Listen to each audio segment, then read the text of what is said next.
Welcome everyone to our first ever Professor for a Day webinar panel, rather than our typical attempts at an in-person session with some of our alumni. Today we have with us two alumni from our very own Mizzou Psychology Department. We have Ann Korshkin, who was a 1971 alum of our department, and David Stoner, who is a 1970 alum of our department. They are going to speak to us a little bit about the careers that they have had that have been a result of their psychology majors and the work that they did in psychology, and talk to you a little bit about that. Ann, I'm going to have you start by introducing yourself and talking a little bit about your career, and then we'll move on to David and then start questions. It sounds good. When I graduated from Mizzou, I had a relative come up to me and she said, "Now what are you going to do with a major in psychology?" And at that time, the job market was really bleak for college graduates. And this relative thought that my career options were doomed because I'd majored in psychology.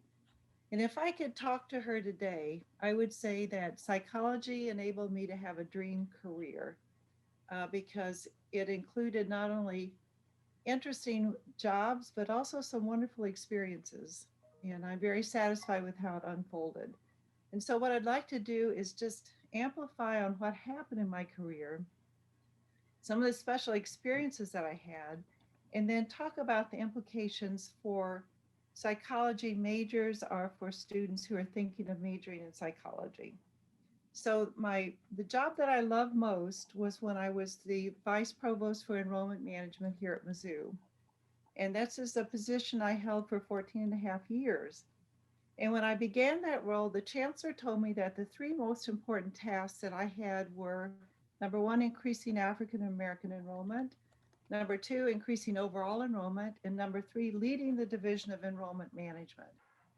And so by the end of 14 and a half years, we had tripled the number of freshman African American students enrolling. We had increased our total enrollment by 12,000 students. So we were at 35,000 students at that time. And then during all that, I led the division. We all worked together. And as a result, we had research universities across the country asking us how we had achieved that great growth in enrollment and how we tripled the number of African American students. So it was truly the highlight of my career, and I can talk more a little bit about it later. But I wanted to also share with you some other experiences that I had in my career that resulted from my interest in psychology and my study in psychology. And one was that I was invited for 2 different summers to go to Harvard University to study the differences in moral reasoning between men and women. And I was invited there by a famous researcher, Carol Gilligan. And from those experiences, then I wrote my dissertation at the University of Wisconsin, Madison. And then when I was in career development at the University of Wisconsin, La Crosse, where I was the director of a career services office, I realized that there was no good guide for psychology majors in terms of finding out about career options. So I contacted the chair of the psych department, who was one of my best friends, and we agreed that we would write a book on majoring in psych, career options for psychology majors. So we wrote that book about 25 years ago, and it has been in print ever since. And so here's the cover of it, one of the editions. Here's an earlier edition. Here's an earlier edition. Here's an earlier edition. And so right now it's being revised. A new edition is going to be coming out. So it has proven to be a popular publication, and it arose from the fact that I knew when I graduated in psychology that I wasn't certain of my career path and how I could use a book like this. And so it has sold ever since. Then another experience I had during my career was that I have always been interested in international issues, international relations, and so forth. So the chancellor at the University of Wisconsin La Crosse asked me to represent the university and go to Russia to help them celebrate the 50th anniversary of the end of World War II. So I was there with a small group of Americans, along with President Clinton and Boris Yeltsin and some other world leaders. And we were some of the very few Americans there. So we were on Russian TV and we lived with a Russian family. So that was a really unique experience. And that came from my interest in people and in international issues and so forth. And in fact, right now I'm writing a biography of our tour guide who was an American that got stuck in Russia for 50 years. So I'm writing his story right now. Some of my other experiences were when I worked at a college in Maine. I orchestrated an effort that made it the first fully accessible college in New England for those people with students with disabilities. So that was another highlight of my career.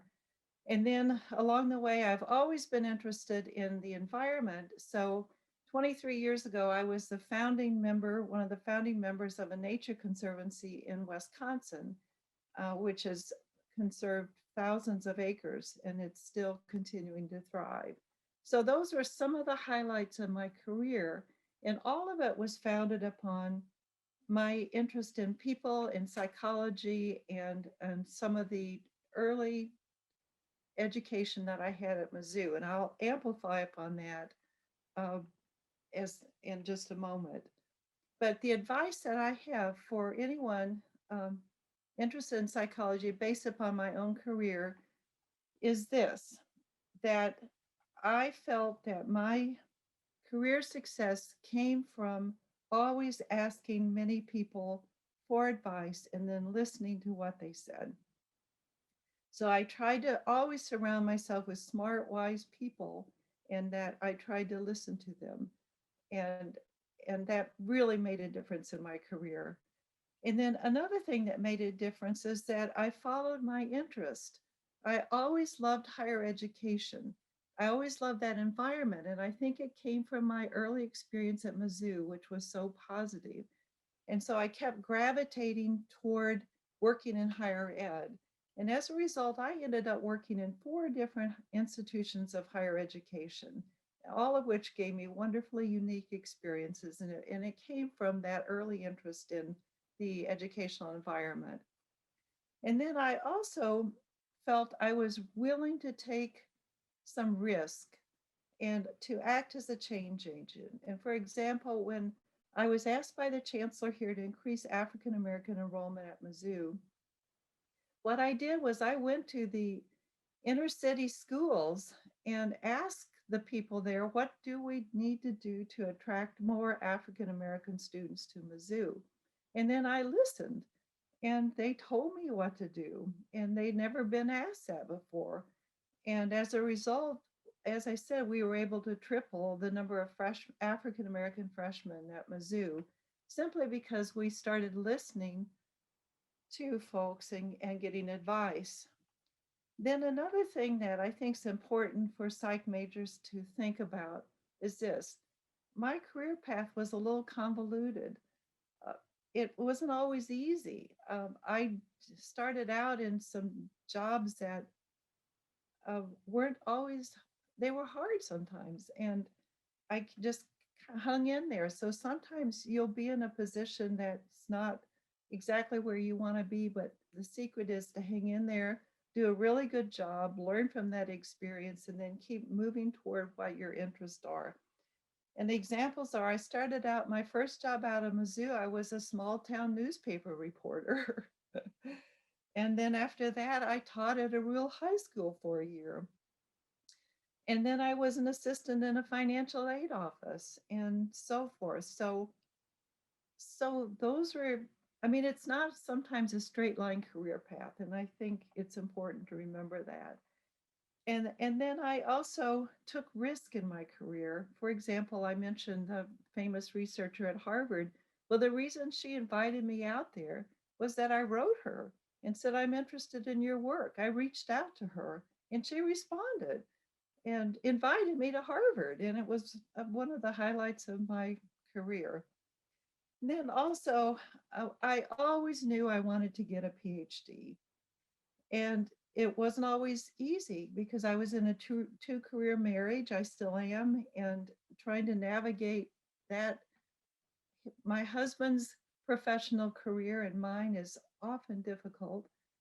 But what I did do, I finally pursued my degrees. I got a master's at University of Maine and a PhD at University of Wisconsin-Madison. And what it meant is commuting at Madison, I had to drive 150 miles one way. And it was difficult and took several years, and it didn't pay off immediately, but I'm so thankful that I got it because it ultimately did. So the most challenging aspects of my career is that one is I had to deal with discrimination. I had to deal with pay and promotion discrimination as a woman, and also sexual harassment. And what also was challenging, I've been in a dual career marriage for 50 years. And my husband sometimes would get wonderful job offers in some cities, and I'd get wonderful job offers in other cities, not the same cities. And so it was a matter of trying to figure out how to keep our marriage together and also have our careers. And sometimes it meant compromise. And so sometimes you have to live with that. But overall, what's been most rewarding for me is number one, I got to serve my alma mater, Mizzou, got to return and work there. And that was the most fulfilling 14 years of my career was to work at Mizzou. And then secondly was developing lifelong relationships with people with whom I work. I'm still in touch with people I worked with 45 years ago in Maine and 25 years ago in Wisconsin, and I'm still in touch with Mizzou alums and so forth. So that's been really rewarding. And then finally, knowing that I made a difference in the lives of others is probably what's most rewarding for me.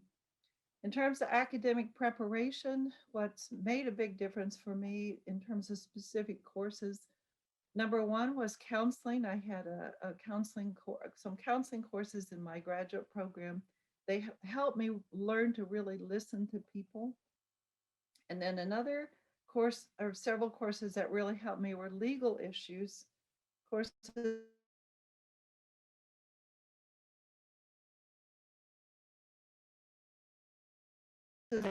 issues that knowing the law is really, really important. And I recommend everyone take some law courses or legal issues courses.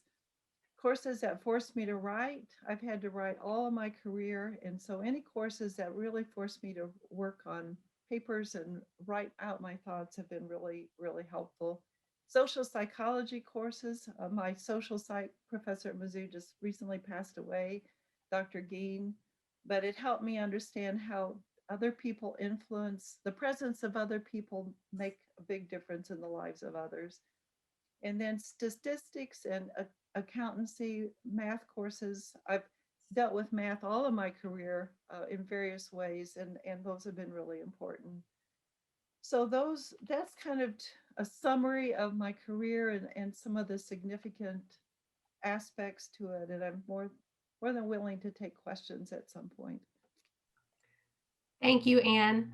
I'm going to actually turn over our hosting duties to Nelson Cowan, and he's going to take it from here. Thanks very much. Sorry, I missed the beginning of the seminar. The Zoom system wouldn't let me in, and I'm sorry I missed a tiny bit of what you said, but I'm really glad to be able to do this and to have you both here. I would like to turn at this point to David Stonner, who's retired from the National Science Foundation, where his last position was Director of the Office of International Science and Engineering. I think if we hear from you for a bit, then we'll have time for questions and comparing both of your wonderful careers, very distinguished careers. And so why don't I give you, David, a chance to talk a little bit about yourself. You're muted right now. Click on the little red. There. Now you can hear me, right? Yes. Okay. So I grew up in Tipton, Missouri, which is about 45 miles south and west of Columbia. I was the third of 13 children. I had, Tipton is kind of like Mayberry without the excitement, but I had a very happy childhood. Came to Mizzou. I was the only one of my siblings that went to Mizzou, although they all had college educations. I started off as a pre-med major, which is kind of a nebulous thing. You're supposed to take science classes, which I enjoyed, but I was not particularly talented organic chemistry student. I applied to medical school and they said, well, take another organic chemistry class and reapply next year. And at the time I was working for Russ Geen as a research assistant, running experiments on interpersonal aggression. And he said, well, if you're going to have to be around for a year, why don't you just apply to graduate school? And then in a year, you can decide whether you want to go to medical school or not. So I applied to graduate school. And after a year of that, I was convinced that I was more interested in psychology than going to medical school. And I must say that there are probably hundreds of people in Missouri that are in better health as a result of that decision as well. So I got my PhD in social psychology, got a job, was lucky to get a tenure track position at Oakland University in Michigan. And I was there for 4 years, and my wife then was offered a position at the American Psychological Association in Washington, so which she took, and I was the trailing spouse. I came to Washington without a job. And it's, I've still thought of myself as an academic psychologist, and I looked around, there aren't a lot of academic positions that open up immediately when I arrived. So I was unemployed for a while, did some volunteer work and some temporary work, and then got a job through a connection with another person at the Office of Naval Research. And the Office of Naval Research gives out money to researchers on topics that may be of interest to the Navy, such as motivation or leadership and that sort of thing. And it was a great job. Here I was 4 years out of graduate school, and I had control of a budget, and pretty much I could give research contracts to anybody with a good idea, as long as my supervisor thought it was a good idea as well. So I had a lot of freedom and a lot of ability to chart a course. My supervisor happened to be very conservative, so he wanted to fund only people who were big names in psychology, regardless of whether their research was particularly cutting edge or not. I was more looking for the young, exciting researcher, somebody that's doing something that's novel and new. So we had a little bit of a difference of opinion there. And that led me to look around for something else to do that might be interesting. And I applied for a fellowship at the AAA, as the American Association for the Advancement of Science, to spend a year on Capitol Hill. And when I was awarded the fellowship, my colleagues at the Office of Naval Research were kind of aghast that I would leave that job, which was a great job, and go someplace. They said, well, you don't know anything about politics. And I said, well, I got a degree. I didn't get a lobotomy. I can learn about politics. So I went off to work for a member of Congress who was on the science committee. At age, I think was maybe 31 or 32, was the oldest person in the office. The Hill offices tend to attract very bright, hardworking young people. They work them to death at low salary, so they last a year or two and then go off to whatever their life calling is going to be.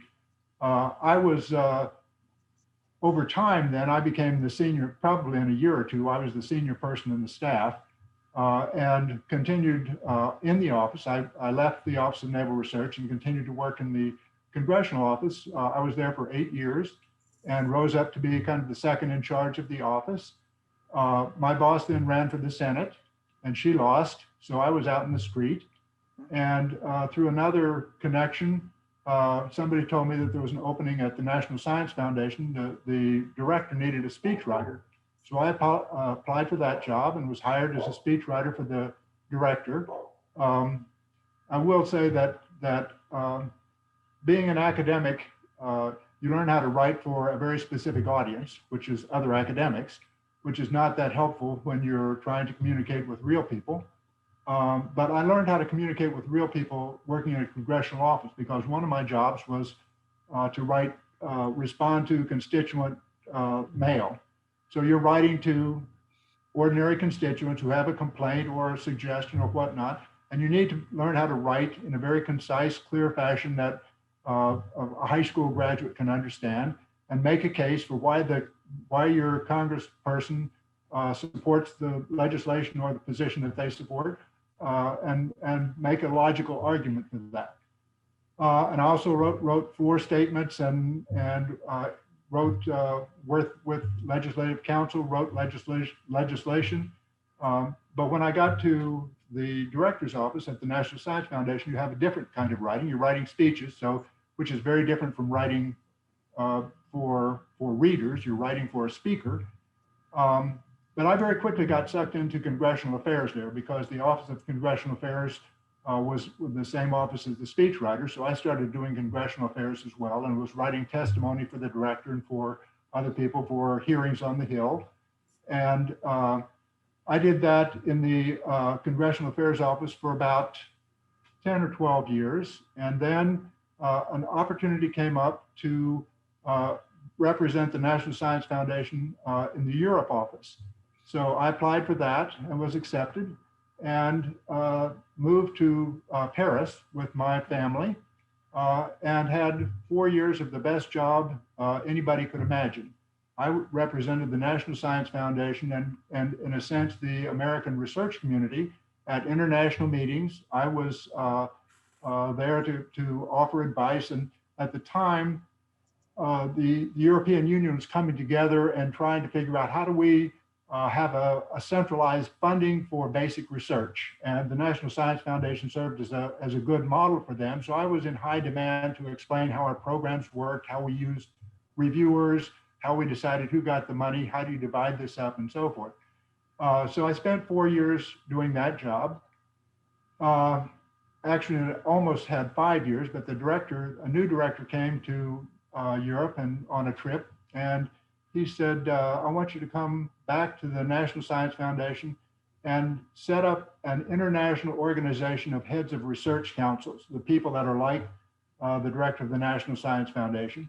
So a colleague and I spent a year setting up an international organization for heads of research councils, where they met annually and shared a topic such as underrepresented individuals in science. What are our programs and how do we coordinate these to use best practices for increasing, for example, the representation of women in engineering and computer science. And I was named head of the International Science and Engineering Office, which I spent 2 years at and retired from 7 years ago. And that, in a nutshell, is my experience. I should mention that as in the Congressional Affairs Office, I had a lot of opportunities, not just to meet with members of Congress and their staff. I took members of Congress on congressional delegations to the Antarctic and to the South Pole. I had 8 trips to the Antarctic, taking members of Congress and congressional staff so they could see where the $300 million that the National Science Foundation spent on research in the Antarctic, where that money was going.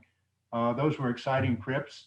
Of course, after the 6th or 7th, when you've pretty much seen all the penguins you're going to see, but they're exciting for the people that you take as well. And there's always interesting research going on down there. And I'm going to stop right there and let people ask questions, because I'm sure that the questions that they have to ask are more interesting than my blabbering. So, well, thanks. Let me first say that anyone who's watching, if you go to the Q&A feature of the Zoom program, you'll see at the bottom of your screen, you can ask a question, and this will make its way to me.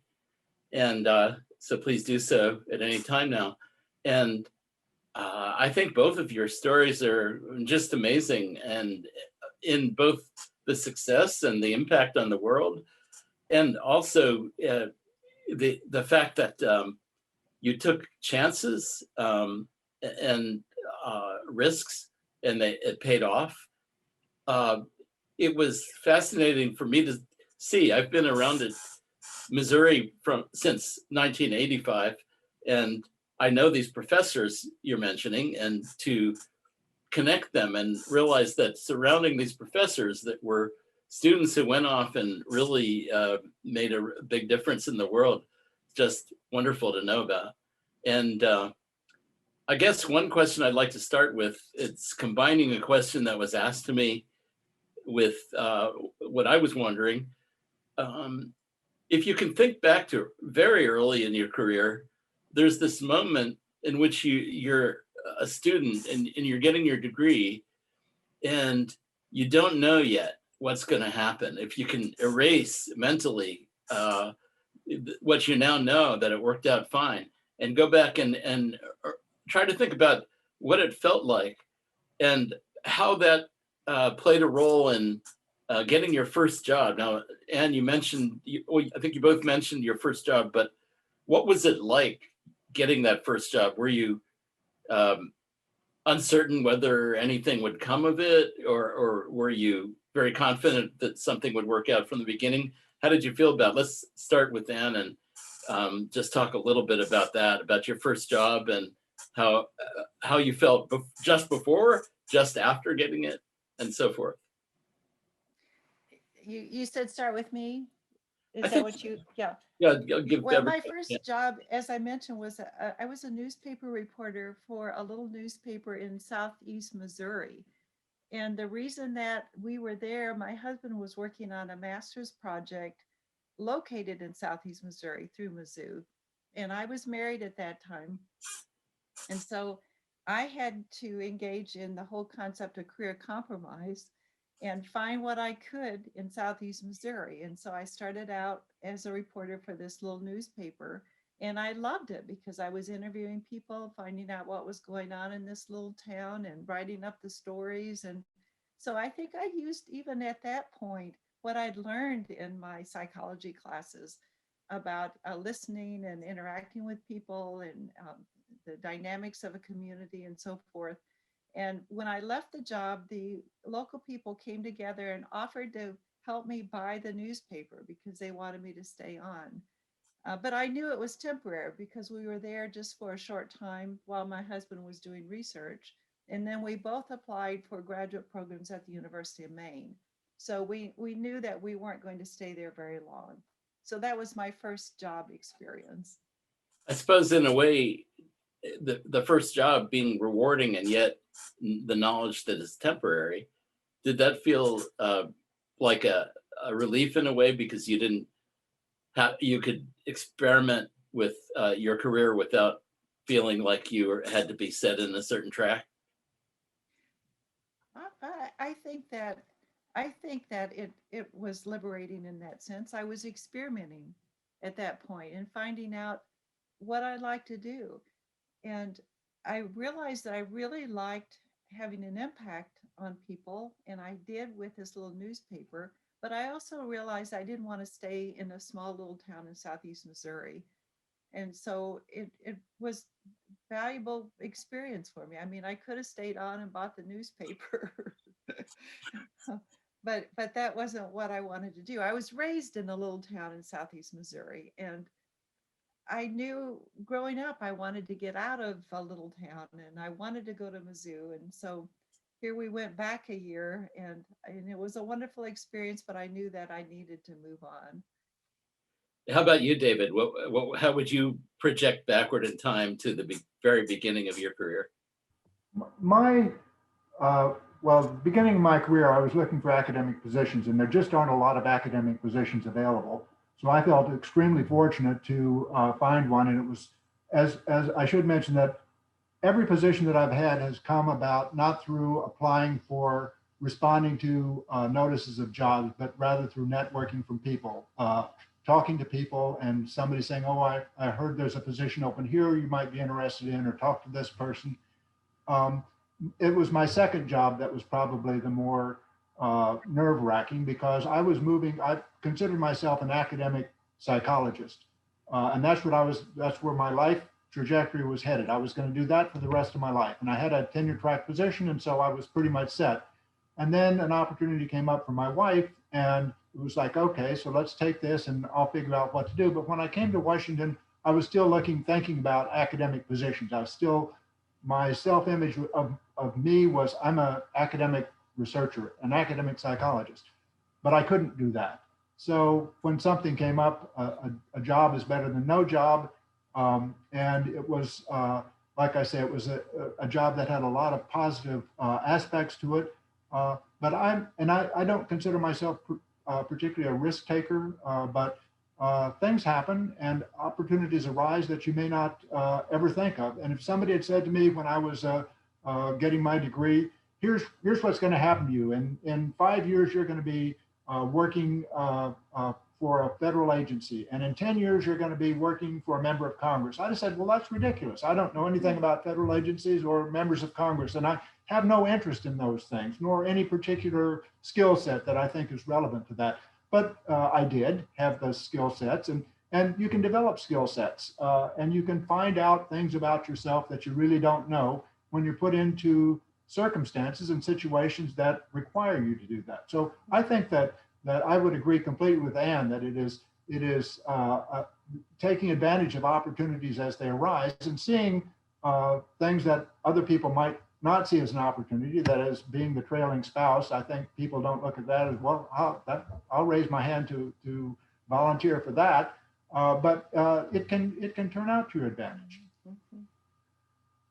One student asked about connections, and we all need connections. And we start out in school, and there might be other students who help us, as well as the professors, and then there are other people that we meet. But I guess could you both, I'll start with you, David, this time.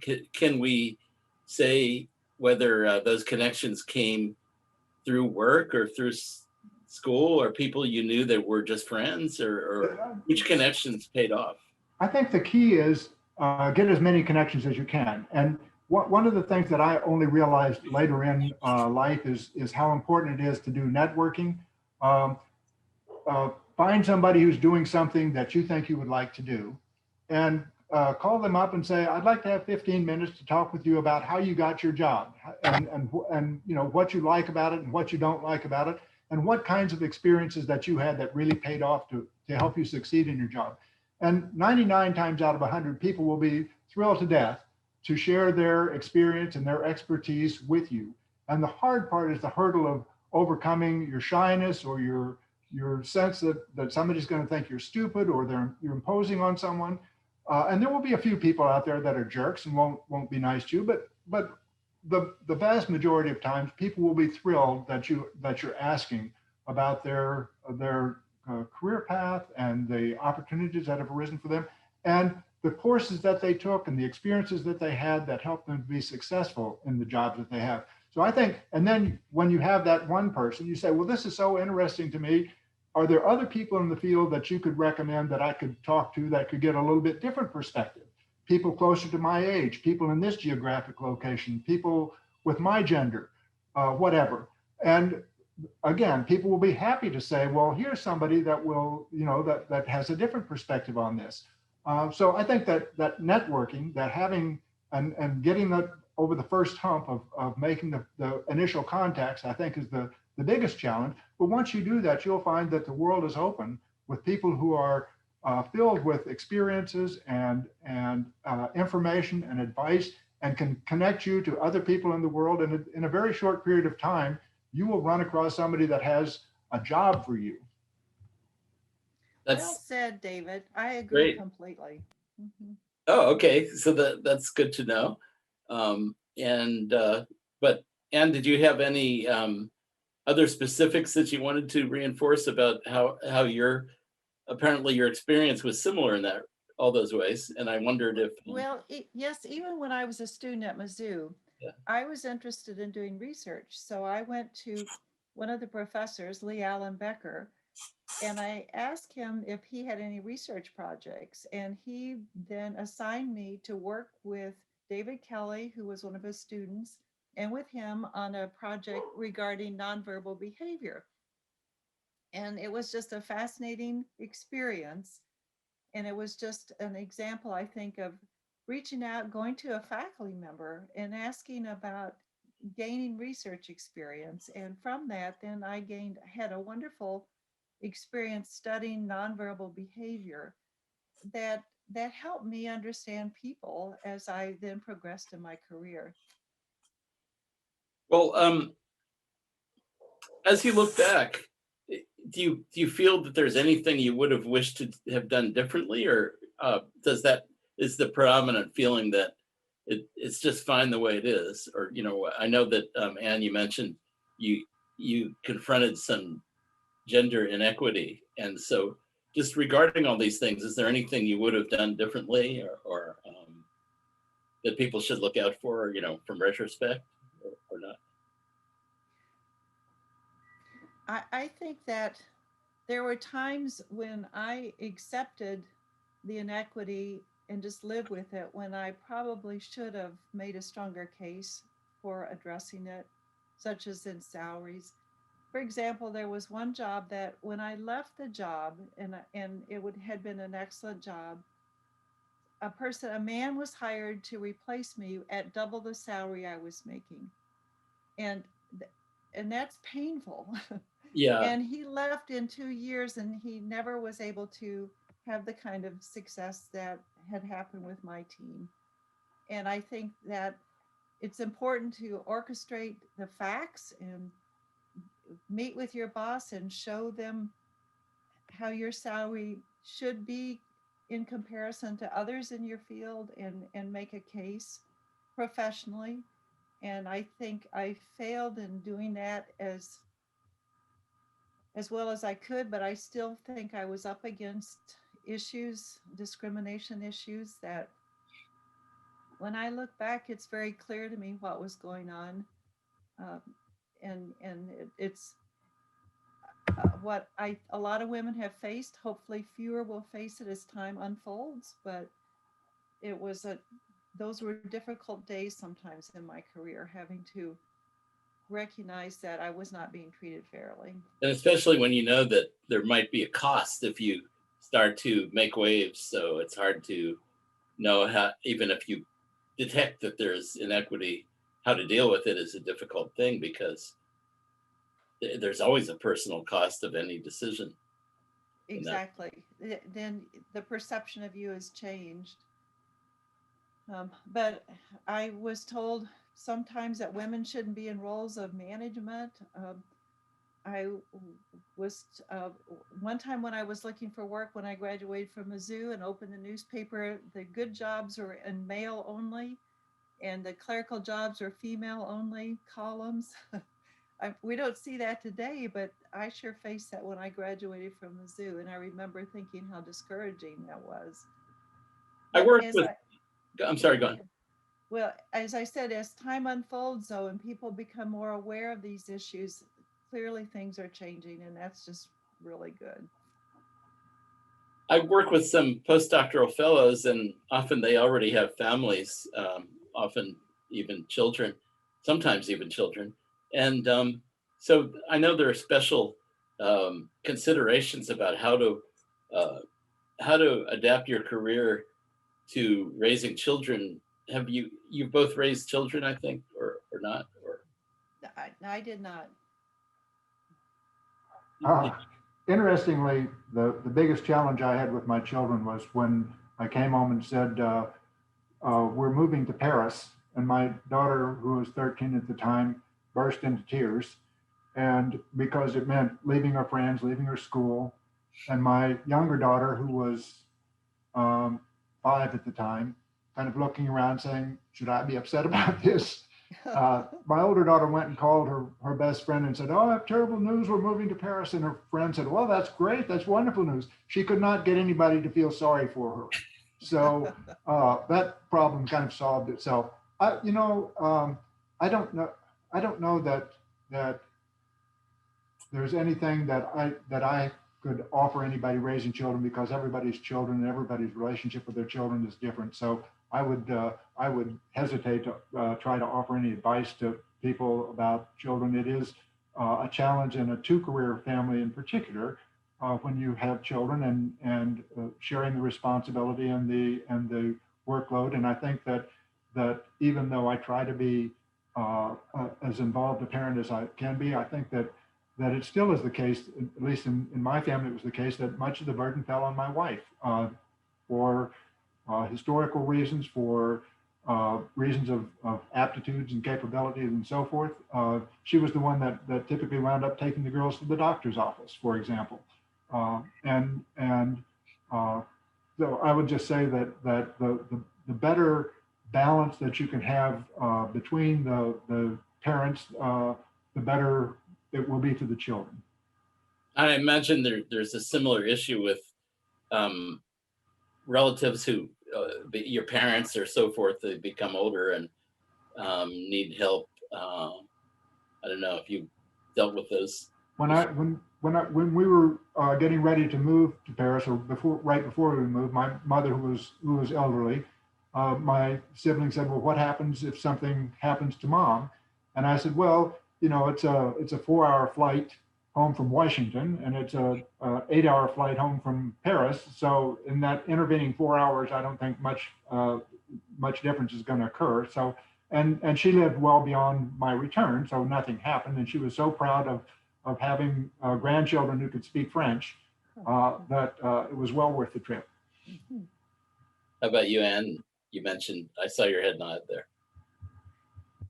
In terms of elderly parents and just Yeah, dealing with and those kind how of that issues. interacts with the career Oh, issue. that was complicated, truly complicated. When I took the job at Mizzou, my parents were still living in Southeast Missouri, and at that time they started becoming very ill and very needy, and didn't want to come up here and live. They wanted me to go down to Doniphan often and take care of them. And I was trying to navigate my career here at Mizzou and then also deal with them. So it was a very complicated time. Things worked out, but there was a lot of stress involved. There's a student who writes about the idea that obviously you're both in your career, you've been very compassionate about other people's needs, and in the kind of work you do, it comes up a lot. But they ask, do you get something called compassion fatigue? That's what they stated.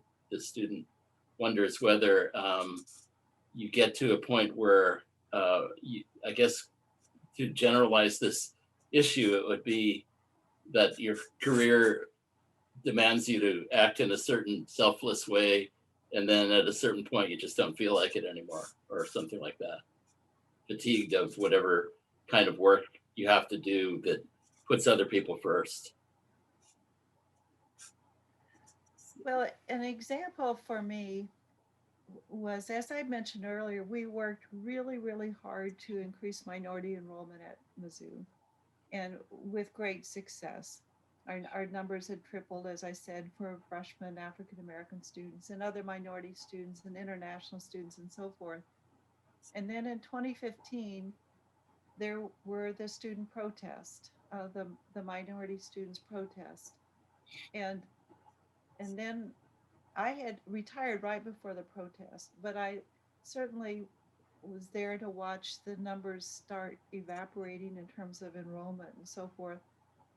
And so I wouldn't call it really compassion fatigue, but it was still a devastating experience to think that we had made a difference in terms of the minority enrollment at Mizzou and creating a more diverse environment, and then to see all this happen, it was just crushing, really.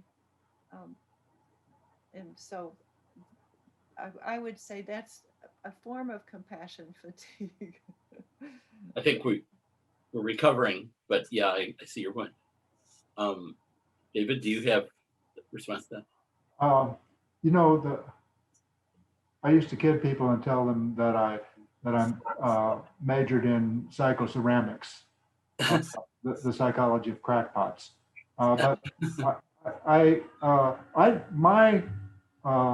my work did not actually bring me into contact with people in day-to-day contact with people who were stressed or troubled, or who needed my compassion in order to succeed in any significant form. So the short answer is no. I mean, I work with a lot of type A people, and I hope that they have compassion for me. So I would be the beneficiary of compassion rather than the exporter. And some have asked about how psychology played a role in combination with other topics or other minors or interests.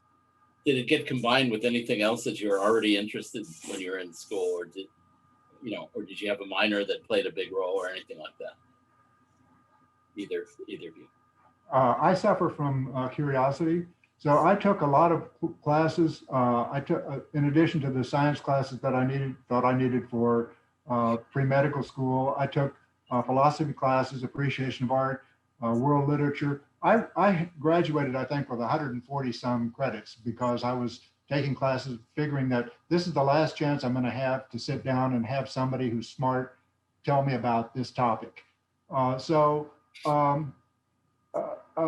then that played out very nicely for me. I mean, curiosity was something that was a very important part in everything that I did.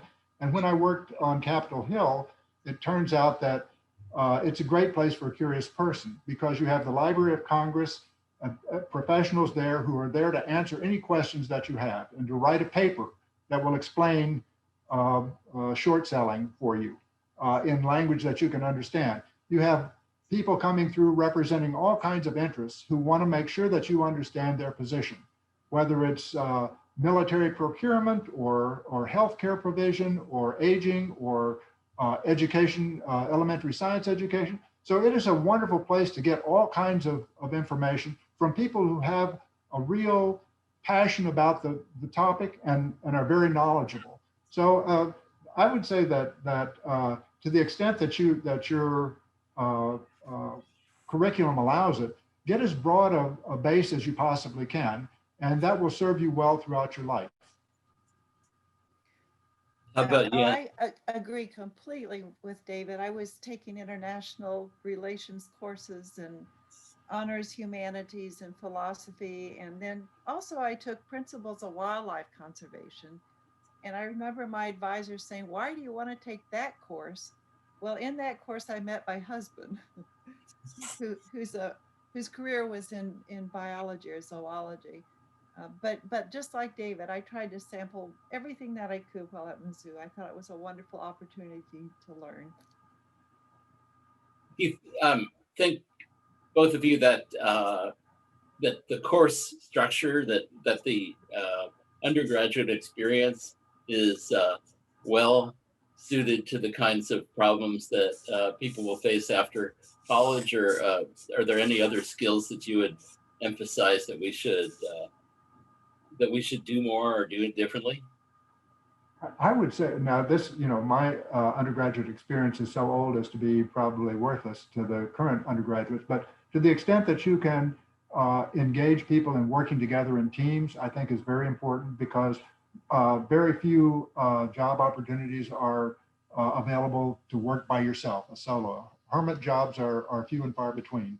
And I think that the ability to work with people from different backgrounds, with different experiences, people that are irritating, people that have bad habits, that's life. You're going to run into that in the future. And the more experience that you have with that as you enter the job market, the more understanding that you have of, I'm not going to like everybody that I work with, but we're all going to have to come together and produce the product and generate the result that is expected of us.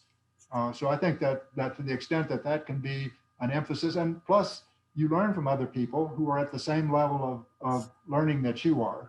They come at it from a different direction. So maybe their strategy will work for you. This is a really good point. My son is a computer programmer, and he and the other computer programmers I've met, and they're called coders now, but they typically work in teams, and the teamwork is an important part of the job interview even. And so that is something that we probably need to do more of. It's maybe hard to integrate that into ordinary coursework, but it seems like an important part of it. Are there anything that you wanted to say that are a result of hearing each other, and you wondered anything about it?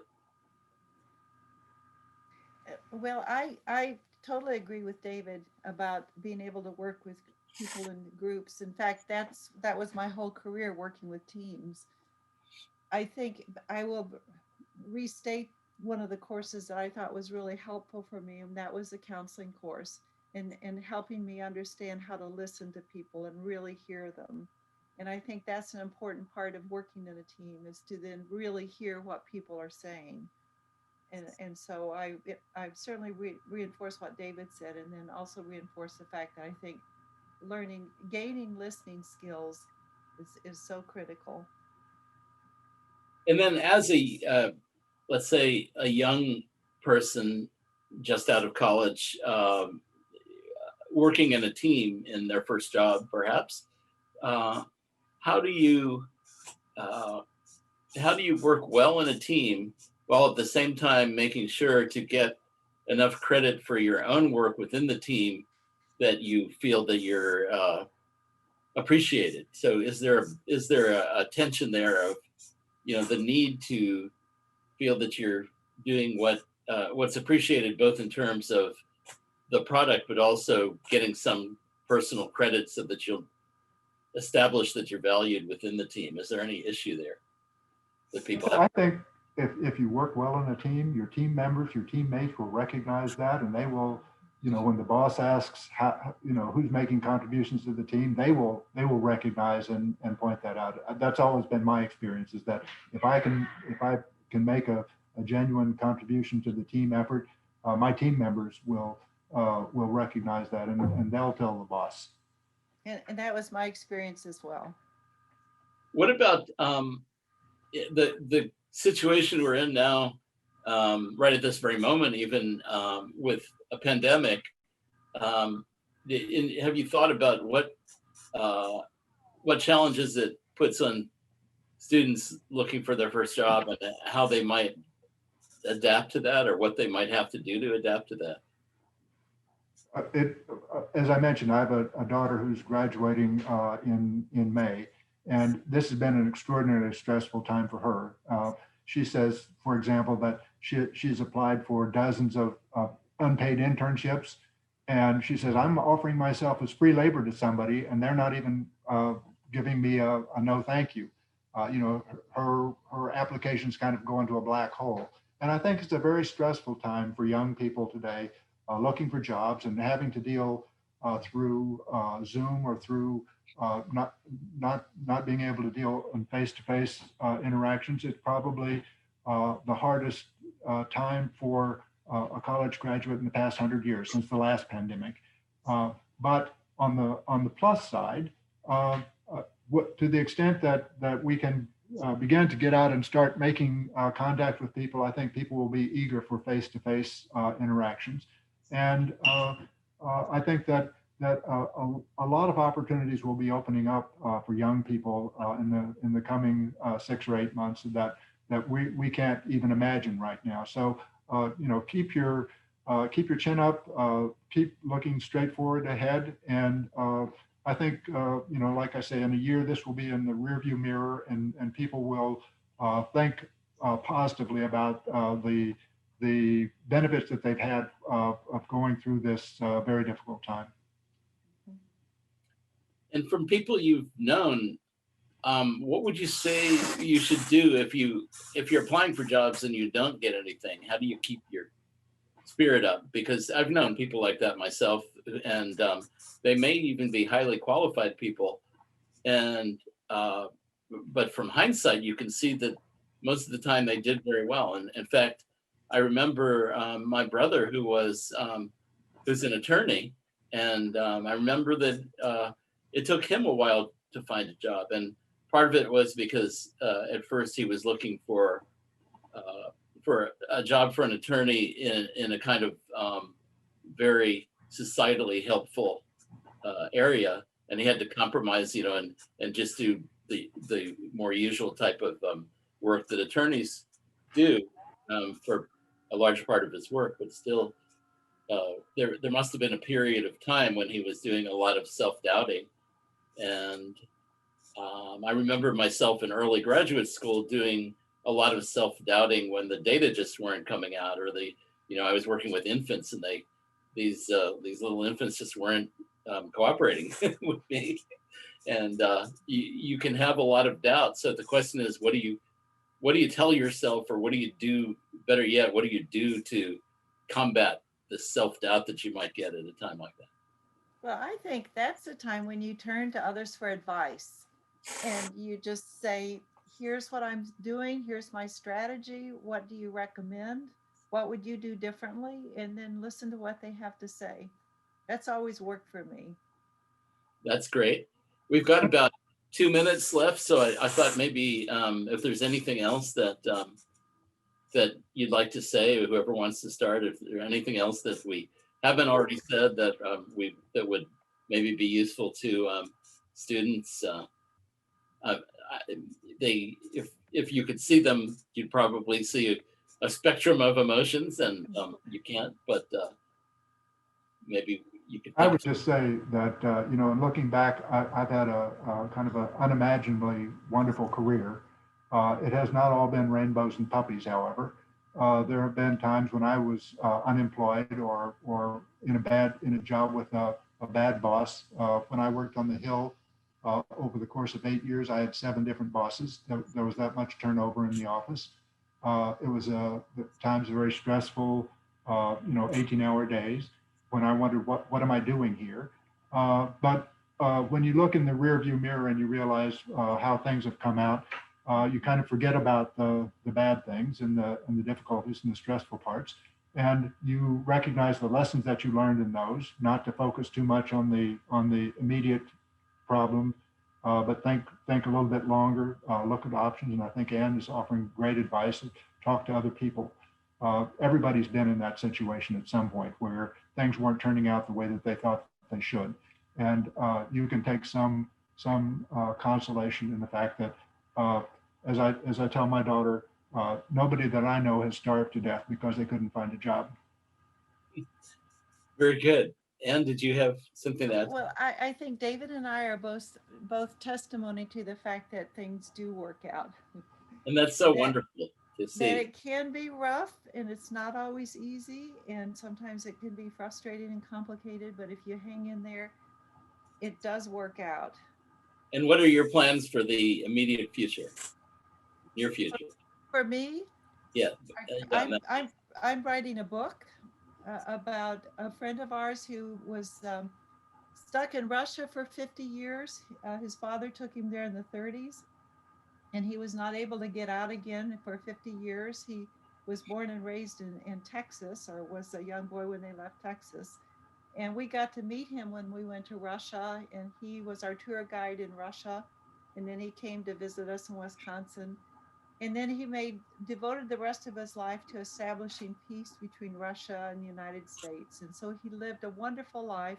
Another example of resilience and optimism. And I want to try to capture that in the book that I'm writing. Looking forward to that. What is his name? David Bell. Uh-huh. And there have been articles about him in the New York Times and other publications. We were just lucky to really get to know him very well. And I want to capture his story. So that's what I'm up to. That's right fantastic. now. How about you, David? What are you up to? I'm just waiting for things to settle down enough so that we can travel again. I've been fortunate enough. I've worked with a volunteer group that brings high school seniors over from Eastern European countries to spend a year in the U.S. And I evaluate their applications, and as a result, I get to accompany students back and forth. So I've had a trip to Lithuania, a trip to Ukraine, and a trip to Romania, taking students home after their year in the U.S. And then I spend a week or 10 days in those countries, kind of absorbing the culture. And it's been a great experience for me. So I'm looking forward to a chance to do that again.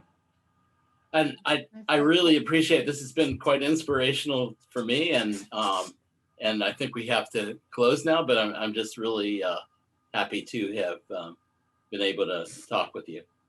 Just quickly, Nelson, I would say that anybody that wants to contact me, I'd be happy to exchange emails or have a conversation with them. My email is dmstoner@gmail.com. And I'm, like I say, I'm happy to share whatever advice I have, experiences that I have with anybody who would be interested. And if anyone wants same to, with me. yeah, if anybody wants to contact you, they can reach you through me, and I'll forward messages. So I'm at the university, if they lose your email, but if you'd like to give your email real quick, Ann. It's my last name, korshkin@missouri.edu. Very good. You still have our Mizzou email. Right. Thanks all. Thank you. Been wonderful to talk to you. Bye. Thank Take you. care. Goodbye.